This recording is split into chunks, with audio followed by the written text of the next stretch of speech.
There are predators that lurk amongst you, and you don't even know it. They might be big, they might be small, they might even be your favorite narrator.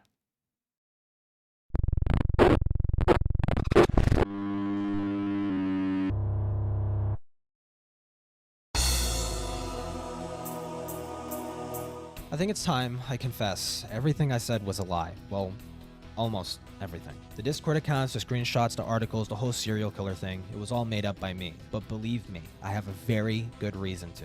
You see, when it comes to online horror, the community tends to be ignorant of certain truths that I feel are important to know. Although risky, I know, I thought the best way to get people's attention within the community was to create a video with an admittedly corny but eye-catching premise. If I make an exaggerative narrative about a serial killer who confessed to a creepypasta, maybe I could get people to pay attention to the real monsters that lurk within the community.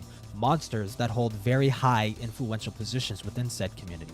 Monsters that maintain their sparkling image. Monsters that don't deserve that image. Today, I want to bring your attention to Creeps McPasta and Mr. Creepypasta, two respected narrators who share a very real, twisted premise between not just each other, but other narrators too. Featuring allegations they have actively dodged addressing to this day, despite the damning evidence that continues to get whispered. It involves lies, obfuscations, attempted destruction of evidence, gaslighting, and the sexting with underage fans. This video is really about online horror's darkest secret.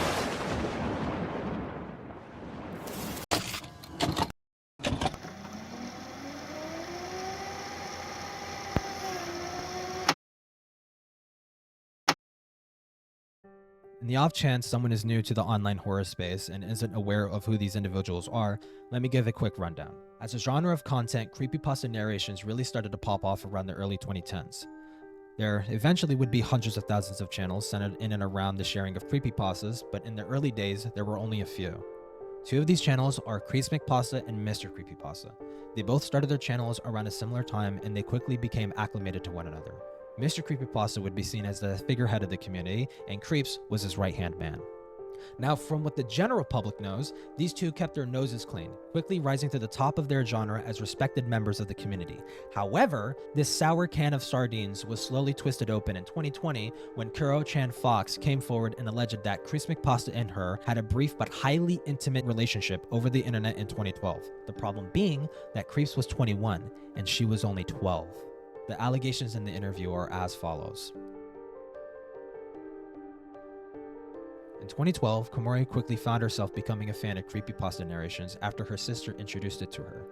She quickly became interested in a British horror narrator going by Creeps McPasta, who only had just started his soon-to-be successful narration career. On a whim, she decided to reach out to him through YouTube's now-defunct messaging system, which resulted in them sparking a friendship. This friendship quickly evolved into a working relationship as Creeps had brought on Komori to not just narrate with him, but also help construct projects such as The Streets.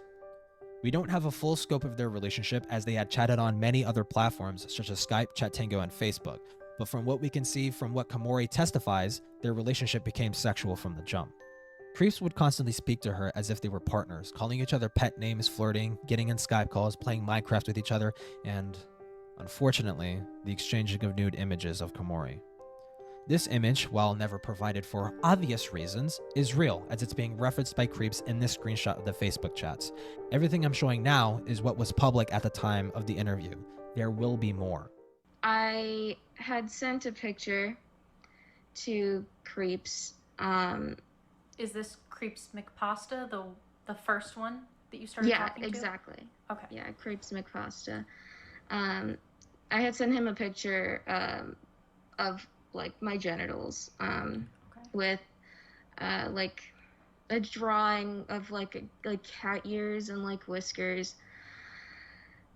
And I remember on Facebook, like he commented about it, like saying like, you know, I'm never gonna like get rid of that picture, or like I'm never gonna stop looking at that picture.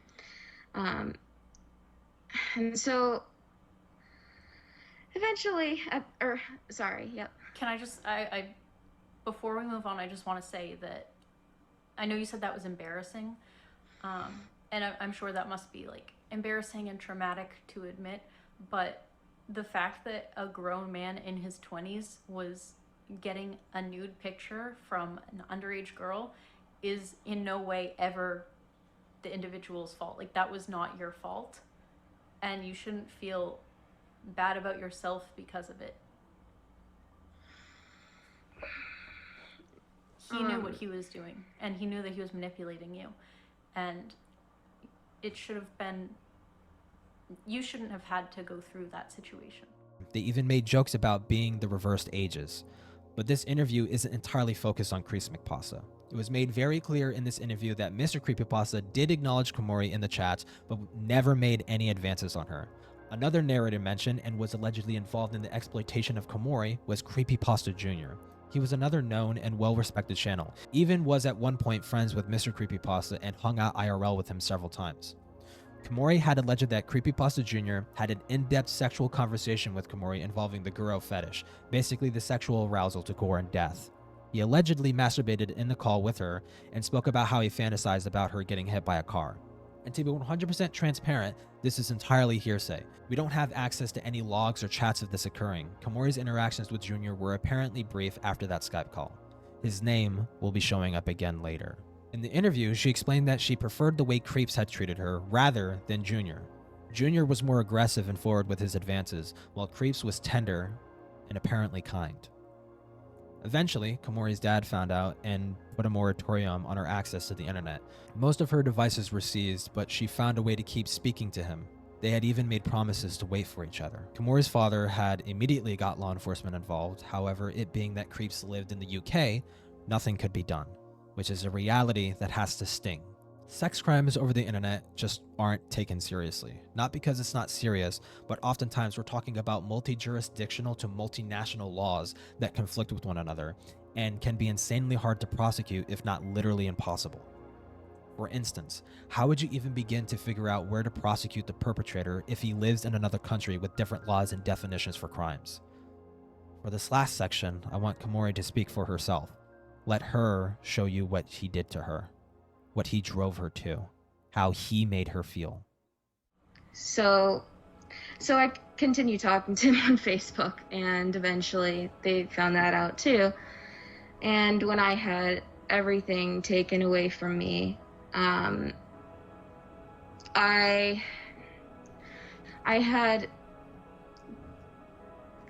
had gone to the bathroom and considered drinking bleach, but I didn't, because I've heard it's not pleasant.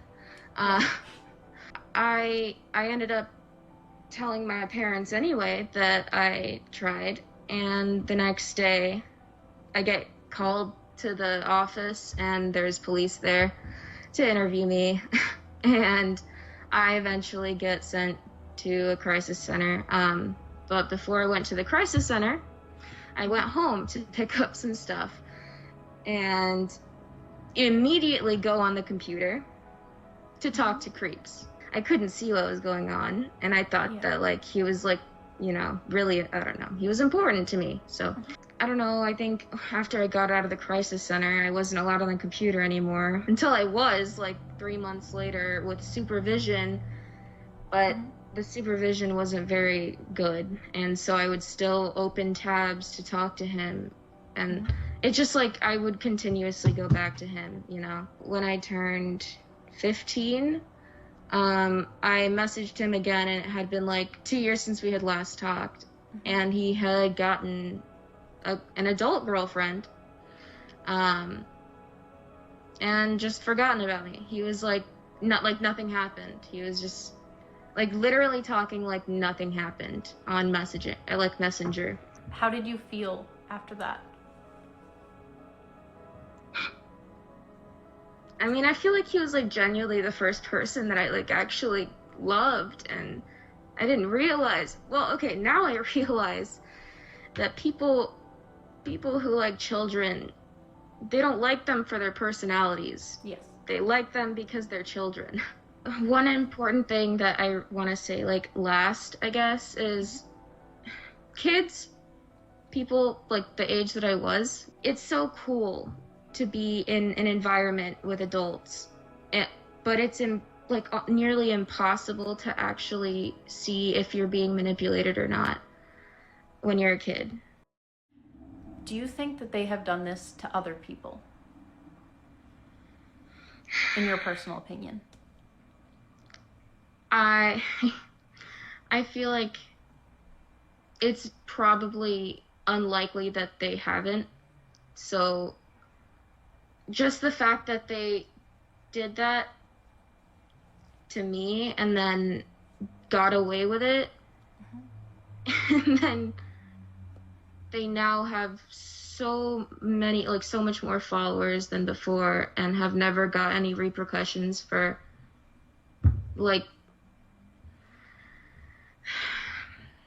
I don't want to, like, okay, I don't want this to sound like it's, I of course am somewhat spiteful, like, of course, because they hurt me, you know, and they messed up a large portion of my childhood, but I just feel like there needs to be some kind of justice, you know, and there's, if there isn't, there's no way that, like, something can be corrected, you know, like I don't see a way that they haven't gone to other, or at least been probably approached by many other girls that were fangirls just like me and didn't have any reason to be like, hey, like, let's keep boundaries, you know, because why would you? This worked before, you know.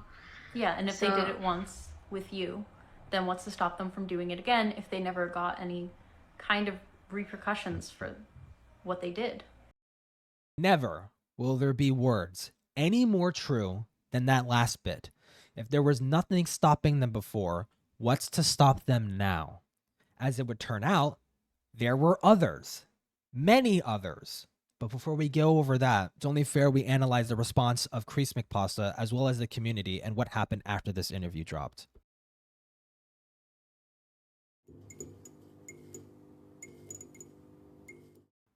Knowing what I know now, it's going to be difficult presenting Creeps' response in a way that doesn't come off as well poisoning.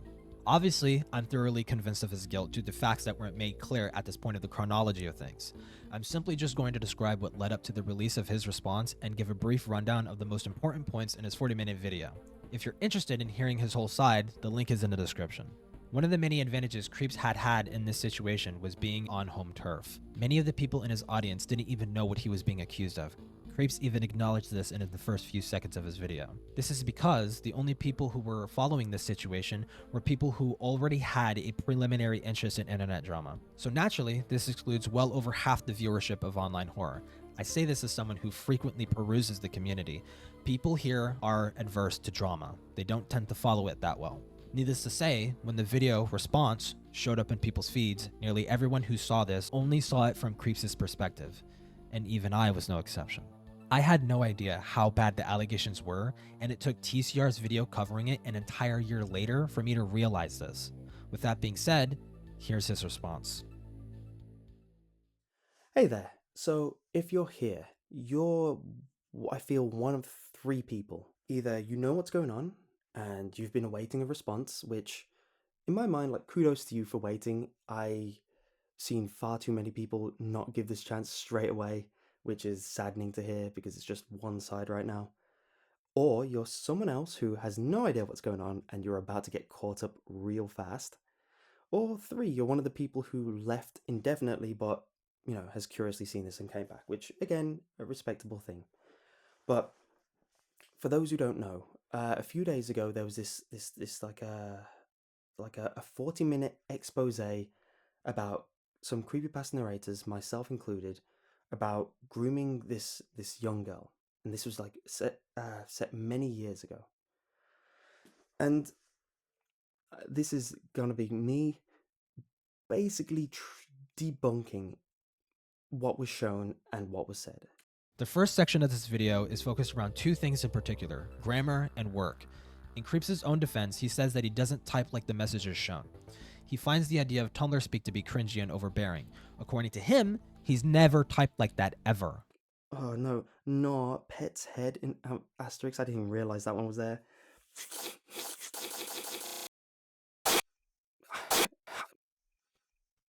Cringe asterisk is no, I've never unironically, no, we're not doing that.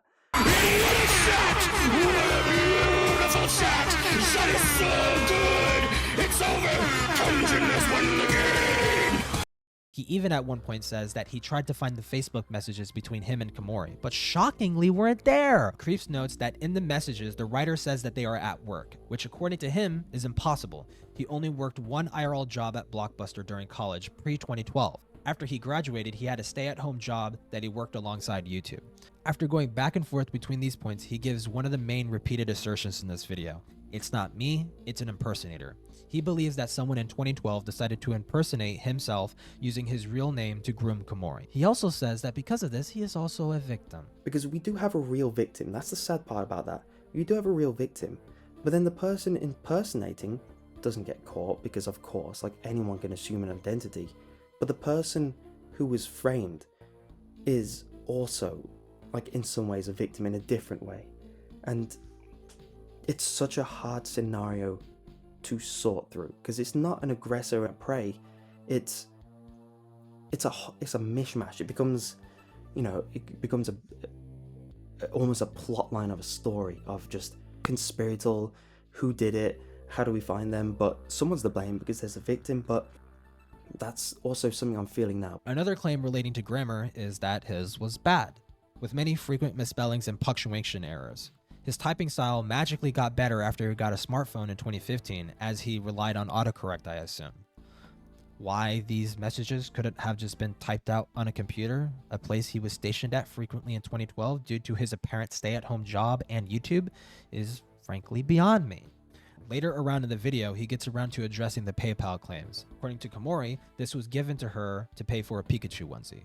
Creeps, however, can't find the receipt of this transaction history, most likely because past a certain point, PayPal deletes transaction history as they can only store so much data. Around the 20 to 30 minute mark, he talks about impersonators. He shows that there are fake creepypasta accounts on Instagram.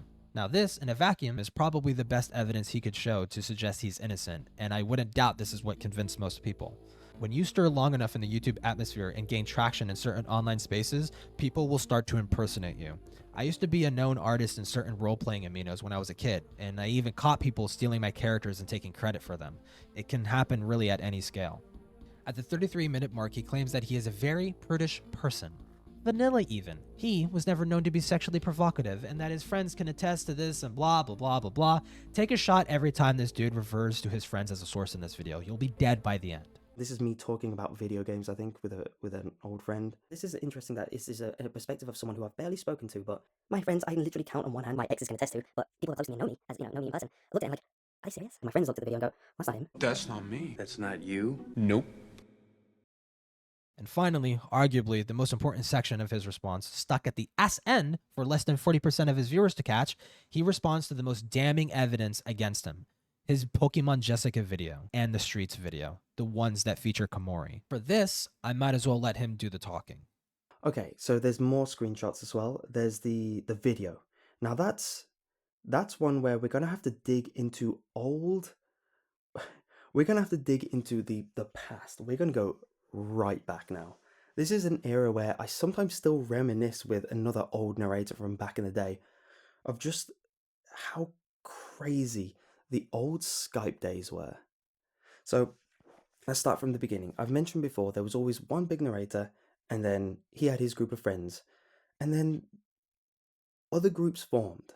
The only way I can liken it is just comparing it to high school, where if there's the popular kids, there's the people that go, we hate them. I don't know why, like, I don't know if that still happens now, but looking back, like, that's so toxic. That's so bad.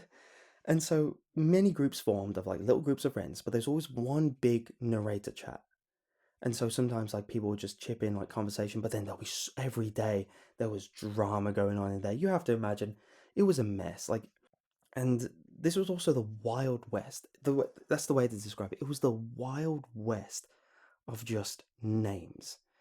And so you have to imagine, it was never always like the top narrator, then me, and then everyone else. That's what it's been for years since the start. But there was this period where, I was in with a mash of hundreds. There was like literally hundreds of new narrators, like everywhere. I was on the same level. You never pick and choose who you work with a lot of times. Sometimes like there'll be a few friends where you're like, oh, can I use you? But it's not going to fit. This is how you start. You go in the group chat, you're like, hey, I need a girl's voice. And then you're like, I do now, and then most people I collaborated with back then, their channel is either gone or I have no idea who they are, or like both. You know, like this person. Oh god, my knees. This person was apparently in an old video, Pokemon Jessica, which, you know, remember when like Pokepastas were like the biggest thing? For a start, like fair enough, that one's sole featuring that person, but that's also one I have no memory of organizing. It was probably in the same vein of, hey, I need a voice, and then someone comes forward. And the biggest tell is this Halloween special where there's a long list of names, and there's like some people I know. I remember Mr. Creepypasta. I remember Scarecrow. Oh, he does. He knows Scarecrow. He knows Scarecrow a bit too well, might I add. Oh, and Miss Zombie Doll, Darkmander, so easily forgotten. These names will be very important later, and there is an extraordinarily good reason why Creeps wants to pretend like he didn't know who these people were. Ironically enough, his hand-waving of the people in the description would push one person to do a little digging and, well, for lack of a better term, find the bodies. Also, on a side note, this video is super interesting. I wonder what the rest of the description... Oh, hey, let's not get too ahead of ourselves. There's Junior in there. Some of the others, I have no idea who they are. I daren't look for the channel. It's probably gone. Or if it is, it's going to be a relic. Who are these people? And yeah, let's try to look again. So yeah, no, really, I know some of the names, but not all of them. Again, that's telling to, you know, this is the first year where nobody was big, and I was just happy to get voices on. But this person's first experience, I want you to know, his first experience when he was found by another narrator is like, there's this Skype group of other people like you. Do you want to come in? Yeah.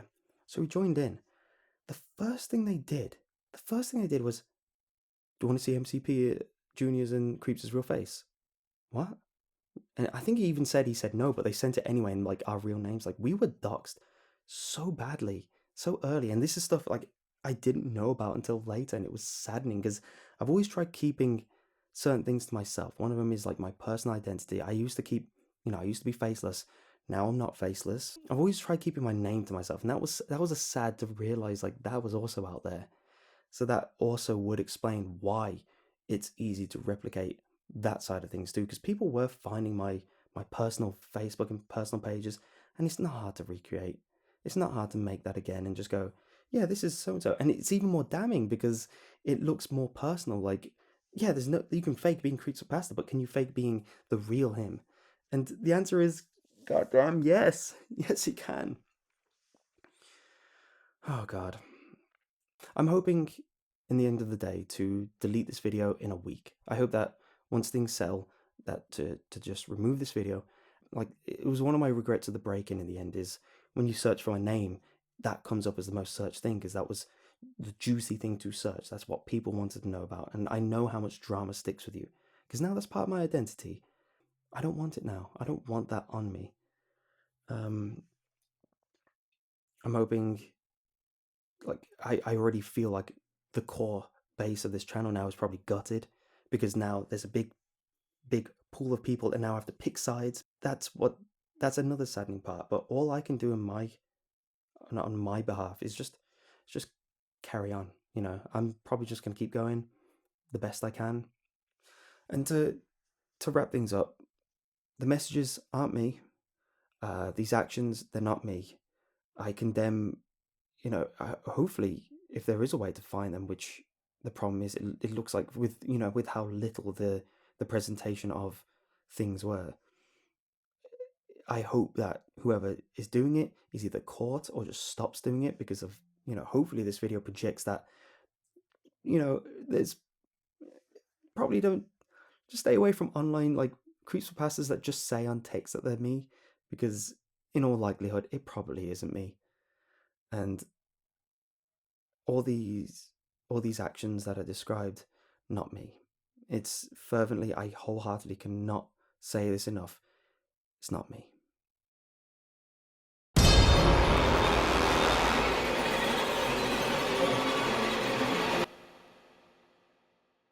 After this video dropped, the mass majority of people in the creepypasta community and online horror seemed convinced of his innocence. However, there were very loud dissenting voices like Slimebeast, who not only got into contact with Komori to show screen recordings of the evidence shown in the interview, but also found some interesting things about creepypasta's past, more specifically in the way that he typed.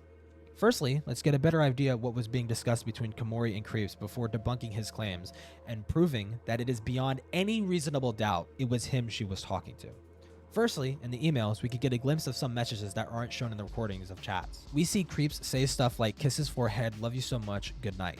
You're on 91 subs, Realms was stuck at 92 for ages until I finally nudged him. Please talk to me when you can. I'm going to remove you for now, add me back if you ever can."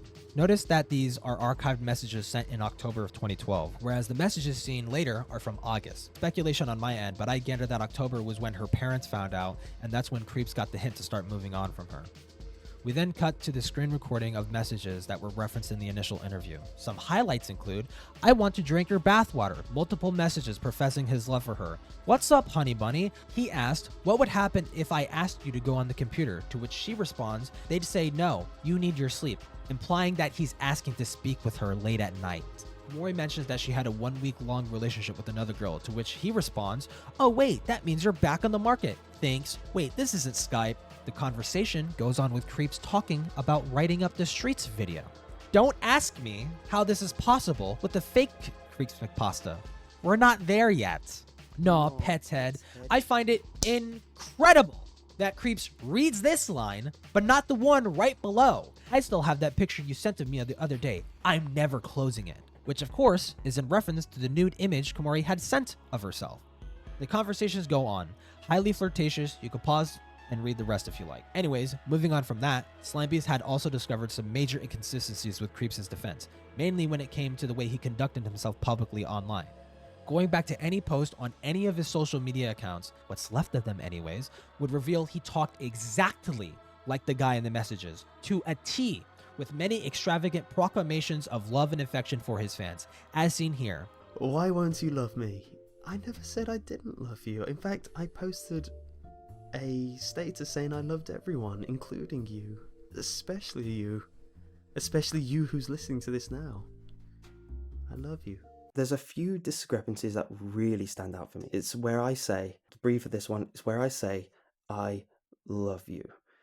Ooh, I have had an aversion to that word almost my whole life. I love you. Miss. By number 1. On that note, curiously, despite being vanilla and conservative as he put it, he was quite the opposite, and openly so, making many posts thirsting over anime girls, sexual fan art, basically anything this guy could get his dirty little hands on. Creeps, come on. Yeah, we're ending it. We're ending it? I don't know. We're ending it. No.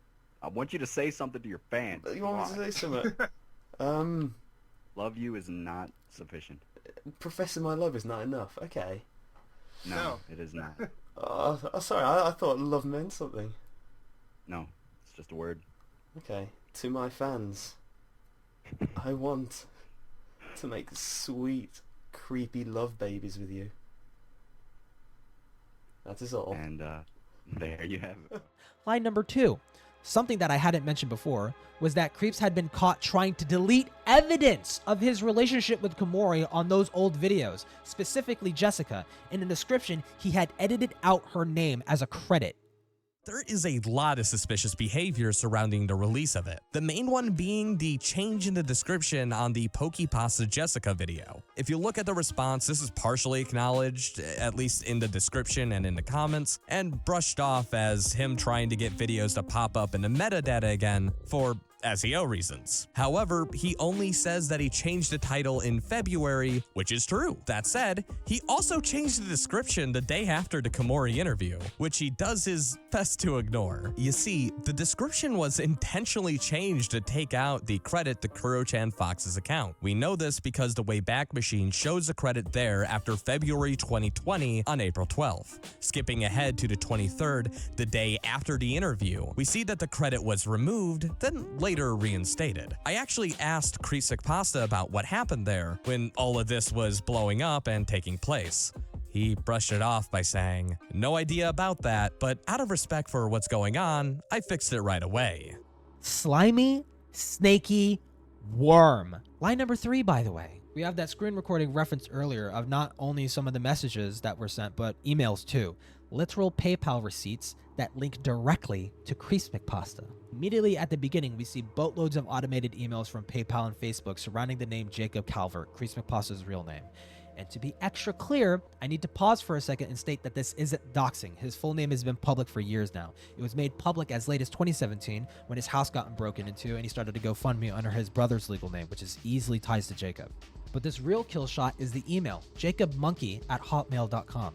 This is his email. And we know this is his email because it's what's linked to the Chattango website that was mentioned in the interview and his official Tumblr account that once existed. Which sure enough brings up creepypasta's now deleted and gutted Tumblr account. We know this because the same Tumblr account is credited under several of creepypasta's YouTube videos. While it appears you can use a Chattango account without a verified email, it would be nearly impossible for Creeps to not realize he was being impersonated on Chattango. His email was very active at the time, considering he was using it for a multitude of things, such as PayPal, Tumblr, and YouTube.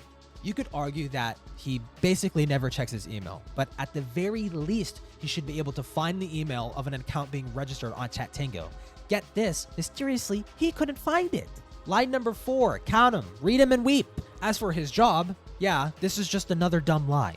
There are literal posts he made from around the time he was speaking to Komori about him waking up and going to work and talking with his assistant manager. Maybe he was lying about going to work in 2012? If that was the case, why not prove it? Surely, since he worked at Blockbuster, he would be able to show when he stopped working there. That kind of stuff should have been shown in the video anyways, as it would have actually debunked the claim. The thing he said he was going to do, but didn't. This is gonna be me basically debunking what was shown and what was said.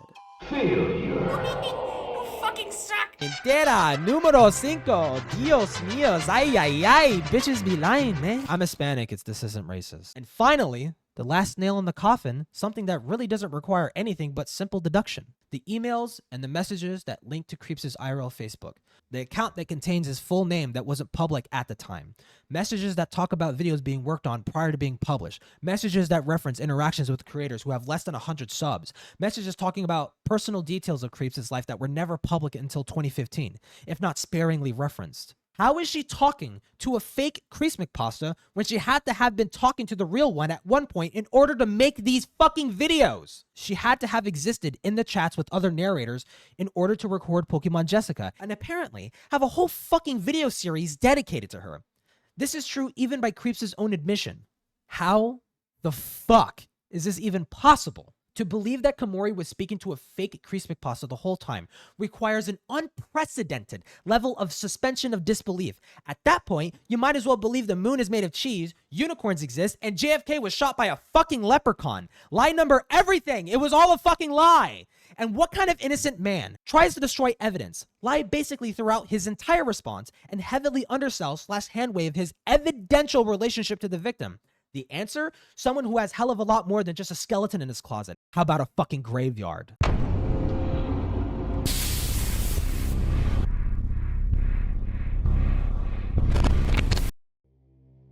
Before we get into this, I want to preface that there is plenty of evidence to come to the conclusion that something nefarious was going on. However, there are areas of these incidents that are worth speculating over, believe me. I will specify when I'm being speculative, either before or after, as to make it obvious, but don't assume it's true unless proven otherwise. To start us off, the official creepypasta Facebook has a few details worth mentioning. They don't exactly have the punch and sting that the later half of this section does, but it does help paint a better picture of Creeps' activities during and after the time he was talking to Komori. Going past all the update videos and thirsting over anime girls, we can see that some of these posts are tagged with some variation of the username Nameless Monster. Nameless Monster was an admin for the Facebook page. Searching up posts made by them shows that they not only had some pervy convos with him, but was also hanging out with Mr. Creepypasta in Minecraft and had private dubious conversations with him. I say dubious because I don't know the veracity of their relationship. There are hints that he may have also been inappropriate with her, at the very least as seen here. It's a childish, crass joke, but you'll see why it might be more later. I'm being speculative here. Just note that as we move forward. Anyways, she described how she got into this position at a post made in February of 2013. People keep asking me, what does it take to be an admin for this page? To be honest, I really don't have a solid answer. I'd love to fabricate some total bullshit story about how I was BFFs with Mr. Creepypasta, Mew, and Creeps sought me out to just personally become an admin. You know, something that would make me feel better about my pitiful existence. But in reality, I was just in the right place at the right time. I'm nothing special. I'm just an American teenage girl who had an interesting string of luck that I will probably never get ever again. When Creeps first offered me this adminship, I'd known him for literally, I think, 2 hours. According to other posts on Facebook, she had been an admin since November of 2012.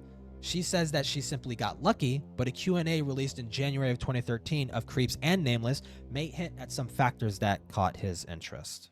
3, please don't get mad. How old are Creeps and Nameless Monster? Should we answer that? Yeah, there's nothing wrong with knowing the age. I don't know, I'm 21 anyway. I'm 16. 16? Aww, you little baby, I didn't know how old you were. Shut up! Oh, I just want to pinch your cheeks and be like, oh my gosh, you're so cute. How old did you think I was? I don't know. For some reason I had 17 in my head. I wasn't that far off anyway, but... I told you I was illegal, like, because you kept making, like, sexual innuendos, and I'm like, dude, Okay, no, that's not directed... Okay, I do that to everyone, I'm not gonna lie. Oh, but I am legal in his country, so apparently... Okay, changing subject, because this is it's like invitation enough for you, isn't it? No, okay. Changing subject. No, I'm just flirty with everyone. Okay, so Creeps is 21 and I'm 16. In a short frame of time, 3 months, apparently with no care as to how old she was, knowing the high likelihood that she was a minor considering the fandom at the time, he was already making sexual advances on her to the point of her having to clarify that she is illegal. Their relationship continues as cordial, with the same continuation of what we would expect from him. Inappropriate comments, but really nothing overtly predatory directed at her as far as public posts go. Their relationship fizzled out around 2015 from what I gather, or at least the Facebook slows to a crawl around that time. Make of that what you will. Now, is this as bad as what Komori alleges? No. Is it inappropriate? Highly. Ignoring the whole Komori allegations, if someone like him can't watch his tongue around someone who he may or may not have known was a young teenage girl... No, I'm just flirty with everyone. Okay, so... Then he has no business being around them. This is just from what we can glean from the surface. God only knows how bad things really were. If I could ask, I would. Both Komori and Nameless aren't presently online under their handles, and neither are the next set of people. Believe me, I've tried to reach out to the inactive accounts related to this situation. None of them have responded, and it's been months. Which would be fair enough, had there not have been recent deletions of evidence. I'm talking this fucking year. To reiterate, this is nothing visibly close to what Komori alleges. However, the next group of girls shows it can get worse when it comes to the misdeeds of creepypasta. All 3 of them were artists, writers, and voice actors within the community. Their names are Scarecrow1719, The Dark Mander, and Miss Zombie Doll. Searching up their names on Creeps' channel will yield that they all have a sordid history. They all knew Creeps from around 11 to 12 years ago, late 2012 to 2013. The same time around when he was inappropriately speaking to Nameless, the same time he was grooming Komori. So who are these people exactly? What happened? Let's go one by one, establish their age, and explain what happened. Miss Zombie Doll. Miss Zombie Doll posted a YouTube comment on one of her videos in November of 2012 saying that she is 16. Unpleasantly, she is also a very, very hormonal teenager, basically everywhere on her socials. Not to sound like I'm denigrating her, most of us were like this her age. However, it doesn't help that we can also see Creeps ever so slightly encouraging her to be more sexual as seen here. She went as far as to even take pictures of her buttocks and leggings, sending it to Creeps publicly, which then he comments, "Faps." Lengths these people took their online relationships. Take Zombie Doll, whose name consistently popped up in Creeps' postings from late 2012 and 2013. Based on Creeps' posts from the time, she seems like someone he became really close with. Besides there being a ton of interactions between the two. These conversations don't exist on the surface web anymore, but thankfully Matanui archived it all in his video, which is what's helping me piece together the scraps that were left behind. Since this video dropped, Zombie has deleted her entire Facebook, causing much of the evidence to be smudged. Things become much more uncomfortable about their relationship when you consider the fact that they had met up in real life. Multiple times. You can hear it from Zombie herself. Do you and creepypasta date all the time? Yes. All the time, then. Kiss. What happened in London stayed in London. Wink. I was there too. Yeah, you made up that rule.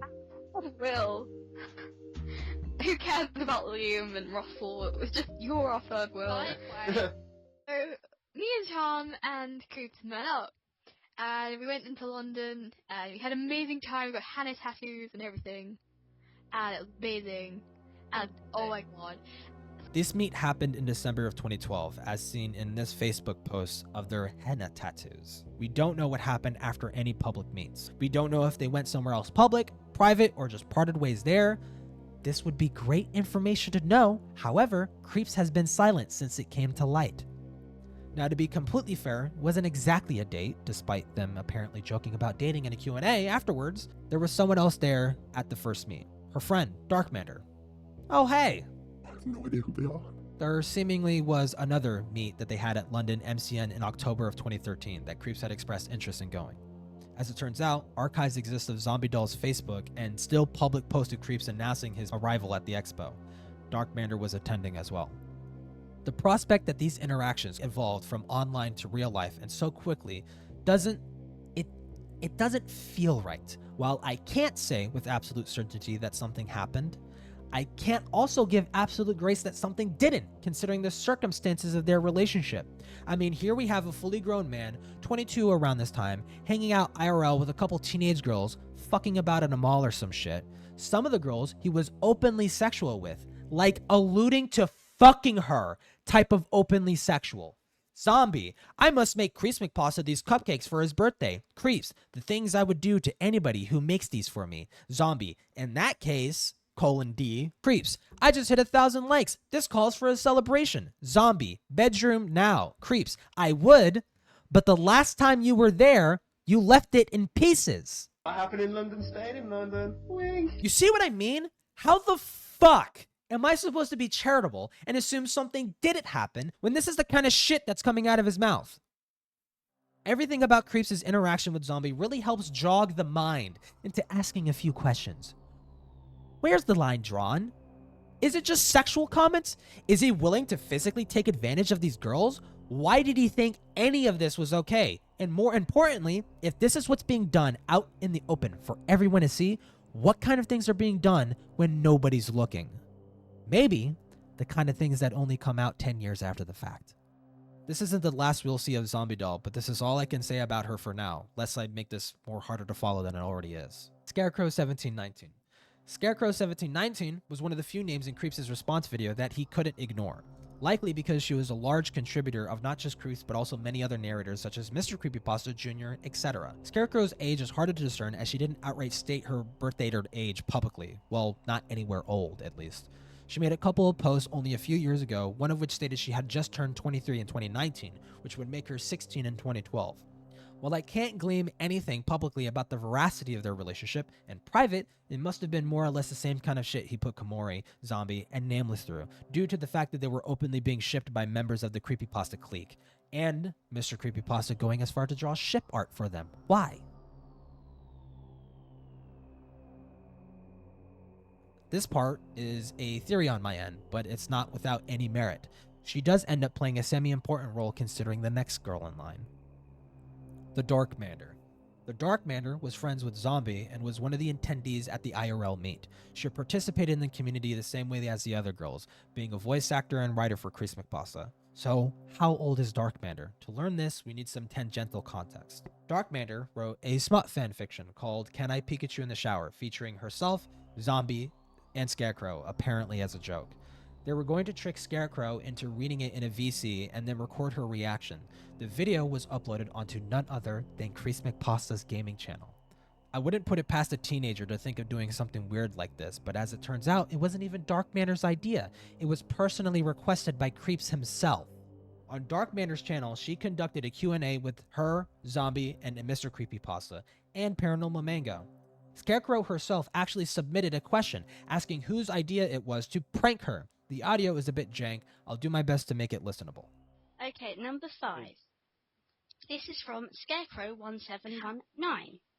And I'm guessing this is about the fanfiction, Can I Pikachu in the Shower, which I wrote. And he's asking, what is your dirty inspiration? Oh, Dan.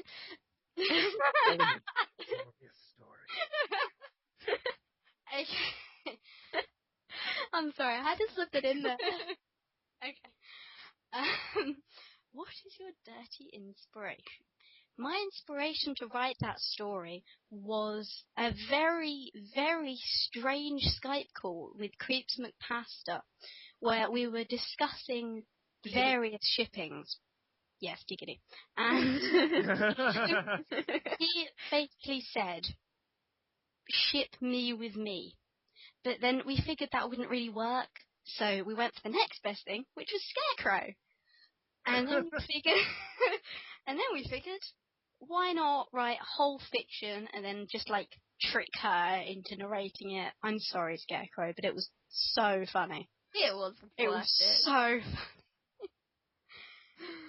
For the record, it was all Creeps' idea, though. Yeah, yeah, totally his idea. It wasn't me. So I'm not sure if you caught that, but two things. One, Mr. Creepypasta says something interesting. I'm not sure exactly what he's saying. The compression is making it hard.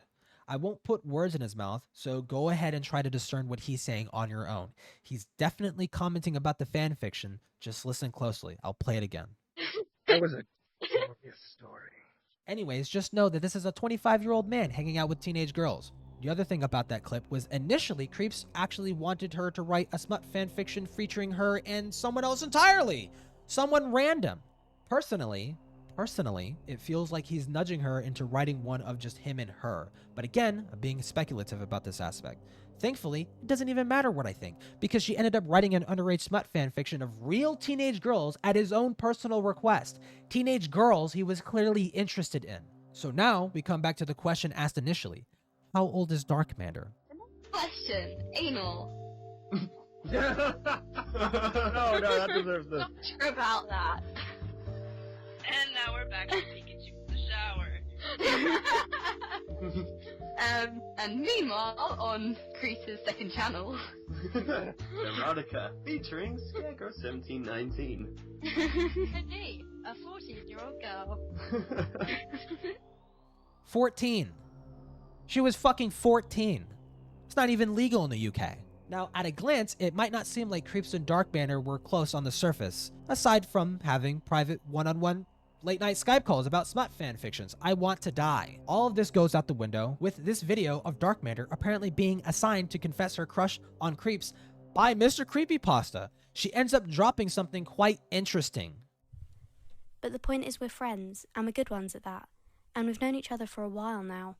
Long enough that you got a weird obsession with my cat. My biology teacher thinks we're together, and she doesn't really get the creepy in that, since she just overheard your voice on the phone. But no, you're just the awesome crazy guy in a Primark monkey hat.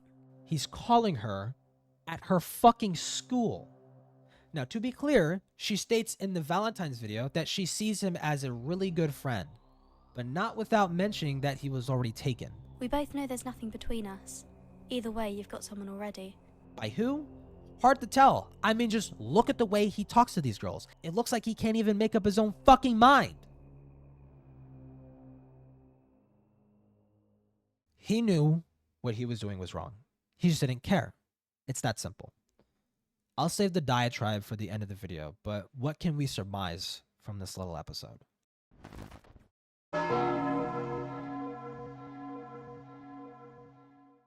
From the very start of his career as a narrator, Jacob Calvert wasted no time in taking advantage of the fame he found himself with. He used his connections to further grow a platform and simultaneously create a bigger buffet of loyal, naive teenage girls to be his little plaything. He is, in a sense, the typical online child predator, an opportunist who can take what he can get when he can get it, and drag it out until it gets boring, and then move on to the next subject of adoration, all while walking a tightrope of legality. I can't get in trouble if she's all the way in America. She's 16, she's technically legal in my country. I was just joking, I'm flirting with everyone. He's a manipulative, cunning liar. He fibs as he breathes. He was able to convince nearly the entire community of his innocence by merely asking you to give him plausible deniability. Despite it only taking 1 day to prove he was lying and 1 year to show how things actually were way worse than anybody initially thought, everyone had already checked out of the situation at that point and went home with the idea that maybe he was telling the truth. And even still, he is using his status to keep victims silent. Matanui's video shows full Facebook conversations that are now broken into pieces due to the victim's account being deleted. Videos that contain extremely damning evidence uploaded by the victims and even posted on the perpetrator's channel, now private, deleted, gone. Call me crazy, but that is no mere coincidence. Sure, you can call it speculating. Hell, I'm fine with people saying I'm speculating every time I'm commenting about things we don't have concrete evidence for. But you can't say it's without merit. Judging by his comment about Komori's nudes, I'd say we're only gleaming the surface of what Jacob is really hiding. There is a very clear pattern here. Young, naive, teenage girls that just want to be a part of the community. They have to be desperate for the affection of their idols and will do anything to be a part of the clique. Anything. This isn't a horror story. It's a real-life tragedy. But to have this go without any consequences, without any remorse, regret, or self-flatulence from the afflictors, now that's just cruel. I mean, if this really all is just one giant misunderstanding, surely there would be an ounce of penance, maybe even an apology. Then again, why would any of that be necessary? I mean, why should they have to sacrifice a fraction of their dignity when they could just all bury it all deep in the woods? Let the bones scatter about, ferment themselves into the soil. Disregarded, repressed, forgotten.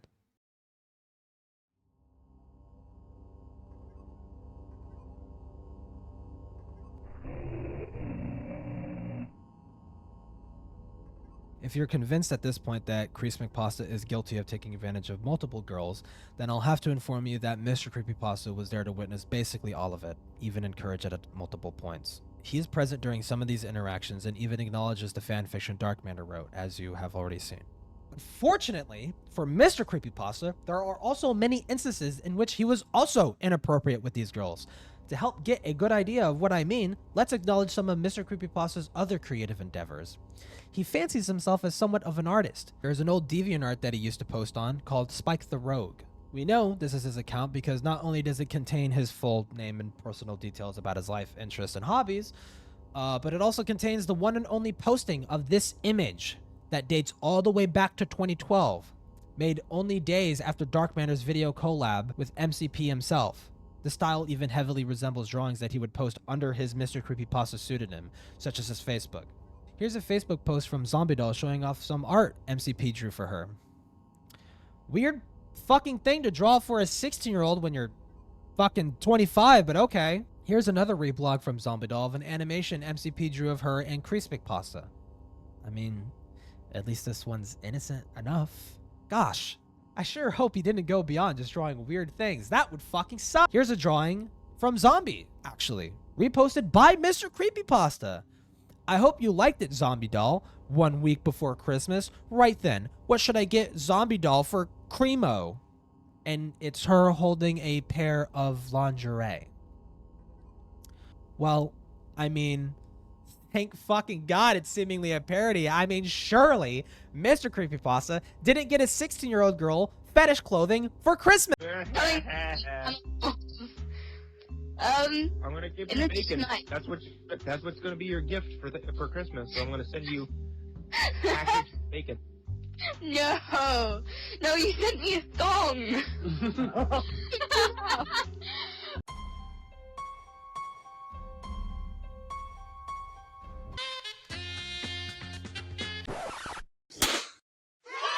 Yeah, that's not good. This is generally the worst of it, but he did make additional comments about Zombie in regards to her singing capabilities. Once again, in December of 2012, Mr. Creepypasta organized a group project where a few of his close narrator buddies would sing Christmas songs. According to the CreepyLeaks 2 Google Doc, which is where a lot of this info is sourced, Mr. Creepypasta had asked Zombie to sing Santa Baby. A very interesting choice. It's pretty uncomfortable to listen to, knowing how these people were deliberately nudging teens to act more sexual, so I won't play it. But do note that Mr. Creepypasta couldn't help but comment a GIF of a sign saying orgasm alert right below Publishing Zombies cover. Anyways, on the topic of inappropriate shit directed at minors. Why did I just do that? I'm sorry. No, you're not. Shut up, MCP. Don't you dare bring that up. So I have these awesome little recordings from my Christmas MCP! No! And Charm does the most adorable thing whenever she's recording or looking for her next line, where she just does exactly what she did just now. Which was what did she just do? She goes boop boop ba-doo ba-doo. Hang on, I have them all saved. I'll send them to you. No, don't. Oh, I don't like you. Oh no! Oh no! Oh, never mind. Also, why the hell do you have those saved? Well, I have a little confession to make about Mr. Creepypasta here. Mm-hmm. Yeah. Well, he likes little noises that girls make to sin. Oh. Oh. Just saying. I'm just saying. I mean, you did kind of save like all of Humble's lines for that fanfic you wrote. Which fanfiction? Wasn't there like a fanfiction that you and Steenie did or something? Okay, question. Don't worry, you're not alone. I'm asking the same fucking thing. Why? Why does a 14-year-old girl know Mr. Creepypasta likes the noises little girls make to sin? What the fuck does that even mean? Why does it involve a supposed fanfiction that's yet to be seen? So many questions, and you know we don't have any answers. Moving on. One of the reasons Creepypasta couldn't ignore Scarecrow's name was because she was a recognized name within the community, particularly on Mr. Creepypasta's channel. Many of the videos she participated in are now gone, with only remnants of her efforts seen in videos crediting her as a voice actor. One of these videos is yet another bizarre request of a 25-year-old man to make of a 16-year-old. Now, MCP didn't want you to find this video, hence the deletion of it. Somewhere, somehow, call it divine intervention or break in the simulation, whatever, someone archived it. Uploaded onto the Random Media Archive channel is MCP's long-deleted video containing Scarecrow 1719 as the lead role. The story? Oh, it's called Fetish. Now, call me crazy, but I got a hunch that this is a very not safe for work and borderline pornographic story of a horror-related fetish of some kind. I, like with Dark Mander's smut story, couldn't bring myself to read/watch it in full. I'm just a guy on the internet. I'm not a fucking FBI agent. I don't need to sit through this shit if I don't want to. But do know I skimmed both stories to know for a matter of fact that it is not safe for work and it's not worth diving into further.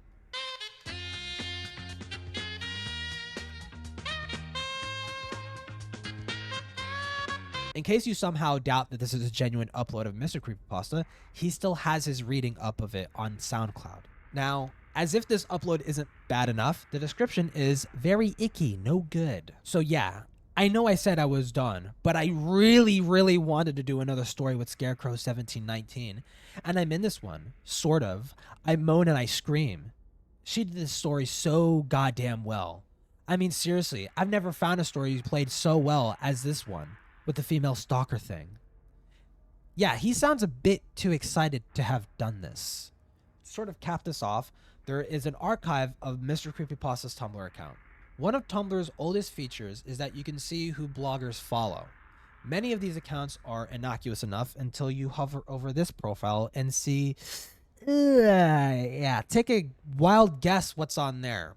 Perversion Princess is a porn-related Tumblr blog that centers around, what's the best way I can put it? Lolicon! It's fucking Lolicon! Like, a lot of it. At a glance, it seems like it was characters of dubious age, but it very quickly divulged into some pretty fucking nasty shit. Like, some of them looked 12 at most.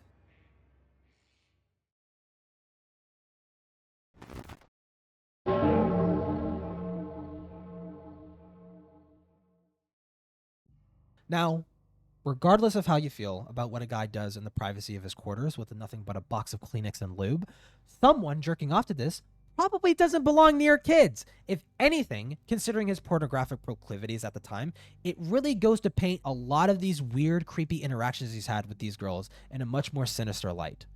Mr. Creepypasta isn't as bad as Creepypasta, but he sure as fuck lands in second place if it were a competition. And to some degree, it was. There was a seemingly never-ending list of weird shit going on between creepypasta narrators and their underage fans. Not even Creeps, Mr. Creepypasta, or even Junior were the only ones. Briefly, just this year, I found another girl that I suspect had similar inappropriate interactions with this clique. Kitten Reads Horror. Now, I'm still actively looking into this situation, and it's one of the many reasons why this has taken forever to come out. In a video Slimebeast made last year, he found a weird interaction MCP had with a girl by the name of Mary, reblogged by this girl named Kitten Reads Horror. Now, initially, it's just that. Weird. So, I got a little curious. I didn't know what I was looking for, or if it would even result in anything. What I found makes things complicated, once again. Kitten Reads Horror at one point used to be a fairly large creepypasta narrator / writer. Later archives of her Tumblr shows that she had a fan base that would draw art of her, as well as posing with other famous narrators such as Miss Shadow Lovely. She was even being shipped with none other than Cryotic. Yeah, that fucking guy. I don't know the context behind this, and believe me, I've tried to find it. If I had to guess, maybe she had a guest appearance on a narration series he did, maybe a stream, and some kind of interaction happened that spurred the community into shipping them. When I tried to search this up, I found a Newgrounds art post of someone listing off narrator / horror creators they liked, naming her, Cry, and the clique. This led me to believe that she must have been in the Skype chats, and lo and behold, on Mr. Creepypasta and Junior's channel, she is a frequent collaborator. Creeps is nowhere to be seen. Odd. Hang with me for a sec. I'm getting somewhere with all this. It's safe to say she was indeed fairly close with the clique and was even big enough on her own to be associated as one of the big ones in the community. Searching up her channel will yield no results of an account going by that name, except her account is showing up. She rebranded to this account, Sidhi. Typing in youtube.com/Kitten Reads Horror redirects to this account as well. Speaking of, it looks pretty dead. Hard to believe that this is an account that used to be considered a large narrator. But then I see it. Playlist Kitten 2012 through 2016. At this point, I don't know how old she is. So out of curiosity, I went to go see what she sounded like back in 2012. And yeah. In any city, in any country, go to any mental institution or halfway house you can get yourself to. When you reach the front desk, ask to visit a man who calls himself the Holder of Ambition. That sounds like really fucking young, dude. So where's the bad part? The bad part was that I found an old archive of her Tumblr once again. Although this time, it was the one in 2013. She had reblogged from Morbid Minxie NSFW depictions of the following in order: Creepypasta, Creepypasta Junior, Mr. Creepypasta, someone named SS, Creepy Rainbow Pasta, Miss Shadow Lovely, Wellhay Productions, Muji, Scarecrow 1719, herself, Mango, and Little Creepypasta 13. Yeah, guess how old that fucking person is. I'm not sure who this morbid person is. There doesn't exist an archive of their Tumblr, nor anything pops up when searching their username. However, what is a bit disturbing about this is that Kitten didn't actually reblog from Morbid. She reblogged it from Creepypasta Junior as seen here. So, in a short summary of this dig, I found another young girl these narrators were collaborating and interacting with in 2013.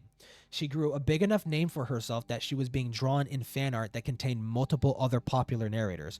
She was being shipped with Cryotic, someone who had been canceled in 2020 for a variety of reasons, one of which being inappropriate interactions with fans who were minors, and on top of all that, she was reblogging reblogs from Creepypasta Jr., where a fan drew NSFW art of him, other narrators, and minors that he was in contact with. She was in chats with Mr. Creepypasta, being shipped with adults, was actively being sexualized alongside other minors, and it was being reblogged by them too. It's weird shit, dude. All of this hopefully paints a very clear picture of the kind of community the creepypasta narrative group was harboring. People who appoint themselves at the top of a community carry a lot of responsibility, especially being an adult with a large teenage following. You're supposed to set an example and conduct yourself at least semi-professionally when interacting with them. Mr. Creepypasta did everything but that, allowing himself to grow content with what Creeps McPasta and Jr. and other freaks were doing, even letting his perverted urges slip, and ended up putting minors in situations they shouldn't have been in. And there is so much more to talk about. I'm going to need to cut it short and leave the rest for a future video. Essentially, everything damning or related that I could have touched on, I did.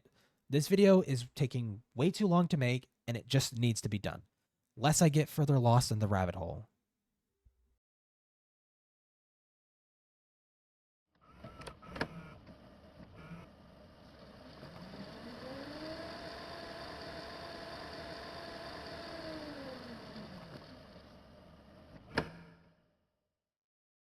Have you ever heard a story so disgusting and abhorrent that you wondered if the author was trying to warn you about someone you didn't even know was there? I hope that you used to be fairly uncaring of those kinds of details. I know you watch plenty of horror-related media, not thinking beyond the confines of your immersion. Within the last hour, I hope you learned something you wish you were more cognizant of sooner. I promised a diatribe at the end, but I don't know if I really have any gas left to keep this going, if I'm being honest. I imagine writing some powerful speech at the end that would vitalize some kind of change in the horror community, but with it being 5 years now since Komori initially came out, I've become cynical. I truly hate these people for what they did. How they played us for fools, how they continue to hide from things that they did, how they use their thumbs to push the teens that they groomed down into silence, how they get to grab hold onto their positive reputations and get to strangle it between their fingers with a fucking smile on their face. I'm sick of it. I'm tired of it. It's not fair that Komori had all the proof you could ever need to prove the person you're accusing is guilty and have nobody believe you. It's not fair that he gets caught lying about everything in his response and still have nobody believe her. It's not fair that he gets to have his reputation as a good person still intact and accolades being given by popular creators. And more importantly, it is not fair that Komori was that close to killing herself because Jacob Calvert couldn't keep his dick in his pants around a 12-year-old girl. None of this is fair. Truth is, a lot of my anger comes from the fact that something bad happened to me as a kid. I grew up and realized what had happened, and I feel like I can't look back at that point in my life anymore. It's just gone. I don't want to see it. There was no evidence that I could have provided. There's no way for me to prove that it happened. I and the perpetrator are the only people that know for a fact that it happened, and it's not like he's gonna fucking admit it. So what can I do? He is still walking to this day, and there is not a fucking thing I could do but hope and pray to whatever God is listening that he doesn't do it again. Because if he does, I don't know if I can handle it. So, excuse me. Pardon me if I get a little passionate about this story. If maybe I fucking relate to it a little. Get a little fucking mad at this situation. Because here we have someone who can prove what happened. And it doesn't fucking matter to people. If it didn't matter that this eventually evolved into revealing a cabal of degenerate perverts who took advantage of several minors, then it will never matter. But don't think for a fucking second that this chapter is closed, that it won't get worse, that surely you've seen it all, because you haven't. Because you haven't. And you will likely never see how bad things really were. So let that shit sizzle and simmer over a fire for a few hours. I know the horror community is adverse to drama. I know none of these people will face any jail time for what they did. for the reasons stated. But that doesn't mean that they should be allowed to have the incandescent reputations that they have. Because that's the same reputation that enabled them into grooming these minors in the first place. And there is nothing to say that they haven't stopped. There are no winners in this story. It's only victims, bastards, and the deceived.